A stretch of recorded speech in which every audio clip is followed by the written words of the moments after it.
Hi, it's Debbie from Simply Special Crafts. Today we're going to look at the Hunkydory Cottage Tunnel View card kit.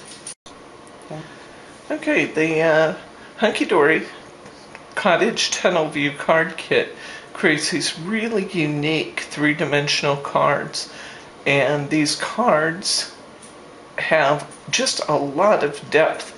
That depth is created by this fan folding that you see on the edge here, and this kit is perhaps a little bit more advanced than some of the others, so I want to walk you through how to put these cards together. These are some of the components in the card kit. Each card will require 2 pieces of acetate. It will require this pre-scored piece that actually pops out into 2 little fan folds. You'll need the 3D elements, and then for each card you're going to need a card base and a card face. This total kit makes 8 cards.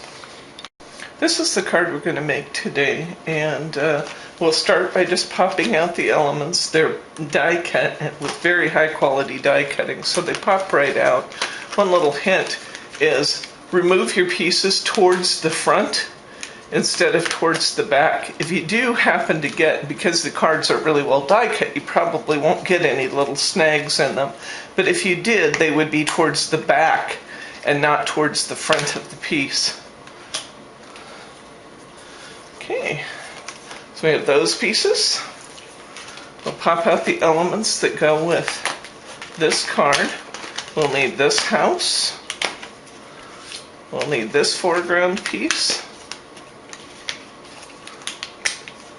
And we'll need one of our greetings. I think we can make this on your birthday card.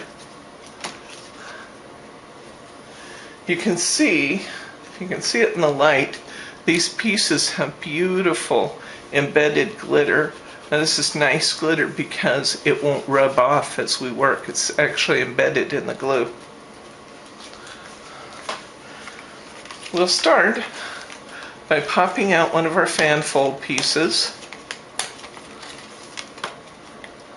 And there's different ways you can construct this card, but I'm going to walk you through what I think gives you the best results with the least work.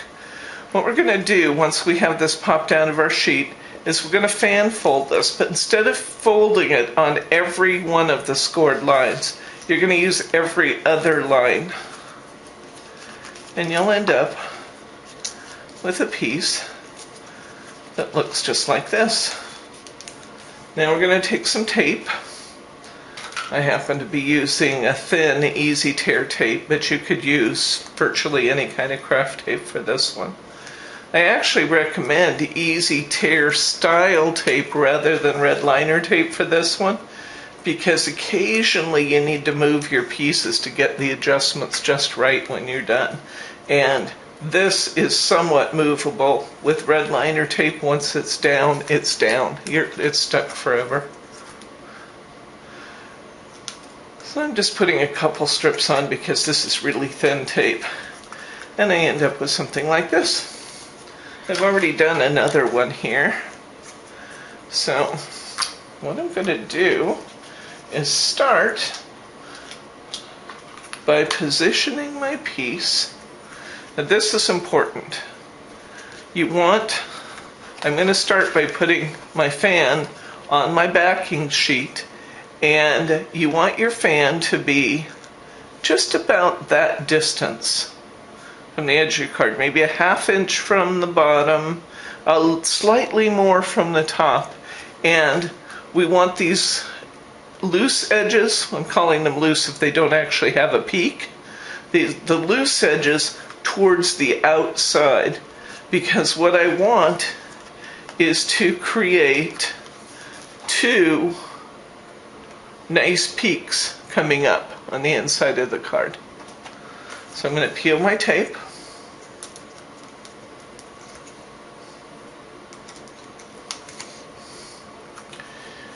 And again, I'm going to position that tape about a ½ inch from the bottom and maybe 1/4 of an inch to 3/8 of an inch from the side and put it on like that. Now I'm going to do the other side. Again, being careful to put my loose edges to the outside. So I'll peel the bottom. Don't peel the top yet, it'll just give you a sticky surface you don't want to deal with. Sorry. And about 1/2 inch, 3/8 of an inch from the side. This is the part you might have to adjust just a tad when we get done here, and you'll see why. Okay. Next, we're doing the acetate. Right here. And I've already put some easy tear tape along the edges. You want to run one line of tape across each of the sides. At this point, we're just going to actually adhere one side. So I'm going to start on the left.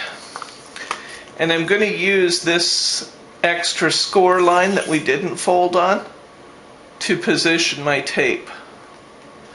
You'll notice that the way I'm putting it on, I pulled it down towards me, and I'm actually adhering that, see that, to the bottom of that peak coming out. Now I'm going to do another one. I'll apply a second piece of acetate, bringing this towards me and putting it in the same position. I'll use that score line as a guide. I'll put the tape on. Now I have a picture on the bottom, and I have 2 flaps with acetate over that. And these sides are running loose right now at the moment. Okay.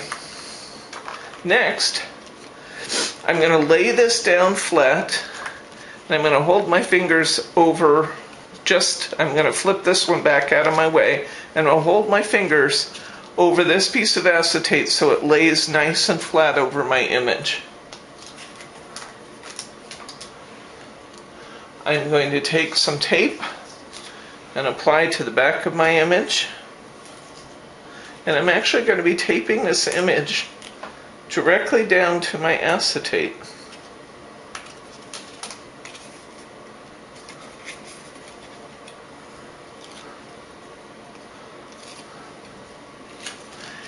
I'll match it up. Again, I'll hold this down before I match it up, and then I'll match it up directly over the image I've already applied. There we go. So now I have this flap on top here, and the image, as you can see, is directly lined up with what's underneath it. Now fold your next tab down. We're going to apply this next piece once again on top of the acetate. It doesn't take a ton of tape to hold them in place because they're actually going to be inside the card where they're not actually experiencing a lot of touching. At this time, I'll hold the entire fan fold down, and I'll match my image underneath. Okay, so now I have 3 layers. 1, 2, 3. The next thing I'm going to do is peel my tape. Am I staying in frame? Okay. I'm going to peel my tape. And I want that tape, the first one, to go between those 2 peaks. Right here. See that? And the next one, I want to go in that next section. Now, press it down on the left, press it down on the right,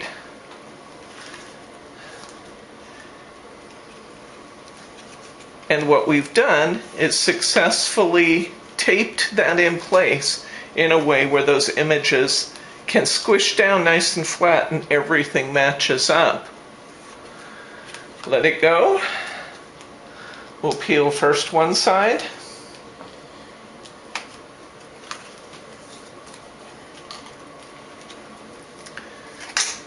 and we'll put our topper piece on. Hold that down, match it up with the topper piece, just match the scallops to get it nice and even. And there you go. And on this side,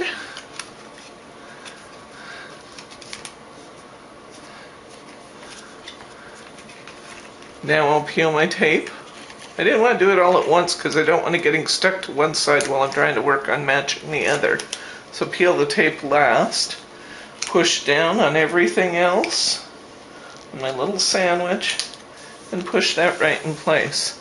Now I told you that we wanted to use a lighter weight tape in case we had to adjust something. In this case, I don't have to adjust anything. It all looks nice and even.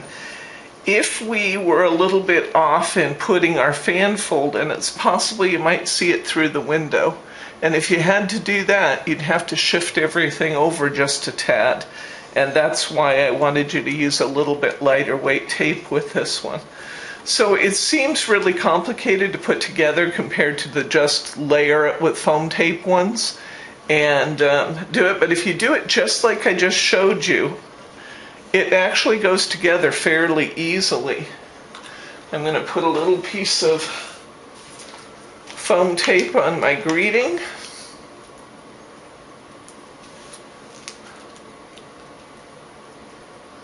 I'll choose a corner for that. I could really put it anywhere I wanted to, but I think I'm going to put it on this corner. And there we go. Beautiful, deep 3D image. Now I want to show you a couple variations on this. If you find this frustrating, you do one card and you just don't want to do any more, don't give up. There is another way that you can put this together. In fact, there's a couple variations. Let me show you a couple variations you can do on this kit. We just did it with the double fan fold. In other words, you know, we did not score on every line. We scored on every other line to get a wider fan fold. But what if we had fan folded every line like this? What you get is a deeper card. I do think it was a little bit more difficult to line up because it had so many rows, but you can do that. One thing I did to gain a little bit of control over it while I was putting that together with the thin fan folds is if you look here, you can see that I actually, it's easier to see on this side, I actually taped on the top and bottom of my acetate, so I really closed in one of those fan folds to hold those in place. That kind of made it a little less unruly. I don't really recommend doing it on every line because it was a little bit harder to line up, but you can do that if you want to and if you want to have a deeper image. Because it was so wide, I actually used some foam tape in between my layers there too to hold my images up. Okay, a final variation here.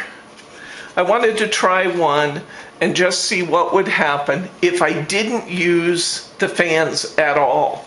I just foam taped this one. And you don't get the same level of dimension, but I think you still end up with a really pretty card. All I did in this one was to foam tape my layers to my backing sheet and literally just do normal 3D paper towel work. I put my 2 extra pieces, foam tape them with deep foam tape. I'd recommend if you're using these squares we sell in our store that you double them to get a nice deep piece of foam tape.